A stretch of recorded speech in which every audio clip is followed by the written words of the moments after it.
அதிகாரம் 2. அவர் என்னை நோக்கி, மானிடா, எழுந்து நில், உன்னோடு பேசுவேன் என்றார். அவர் என்னோடு பேசுகையில் ஆவி என்னுள் புகுந்து என்னை எழுந்து நிற்கச் செய்தது. அப்போது அவர் என்னோடு பேசியவற்றை கேட்டேன். அவர் என்னிடம், மானிடா, எனக்கெதிராக கிளர்ச்சி செய்யும் இனத்தாராகிய இஸ்ரவேல் மக்களிடம் நான் உன்னை அனுப்புகிறேன். இன்று வரை அவர்களும் அவர்களுடைய மூதாதையரும் எனக்கெதிராக கிளர்ந்தெழுந்து கலகம் செய்துள்ளார்கள் என்றார். மேலும் அவர், வன்கண்ணும் கடின இதயமும் கொண்ட அம்மக்களிடம் நான் உன்னை அனுப்புகிறேன். நீ அவர்களிடம் போய், தலைவராகிய ஆண்டவர் கூறுவது இதுவே எனச் சொல்.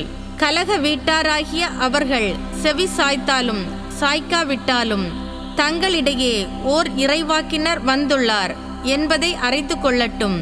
மானிடா, நீ அவர்களுக்கு அஞ்சாதே, அவர்களின் சொற்களை கேட்டு நடுங்காதே. முட்புதர்களும் நெருஞ்சில்களும் உன்னை சூழ்ந்திருந்தாலும் தேள்களுடன் நீ வாழ்ந்தாலும் அவர்களின் சொற்களுக்கு அஞ்சாதே. அவர்கள் கலகம் செய்யும் வீட்டாராய் இருப்பினும் அவர்களின் பார்வையை கண்டு நடுங்காதே.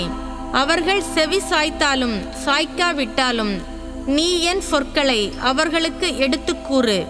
அவர்களோ கலகம் செய்வோர். நீயோ, மானிடா, நான் உனக்கு சொல்வதை கேள்.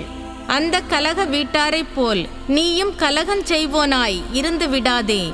உன் வாயை திறந்து நான் உனக்கு தருவதை தின்றுவிடு என்றார்.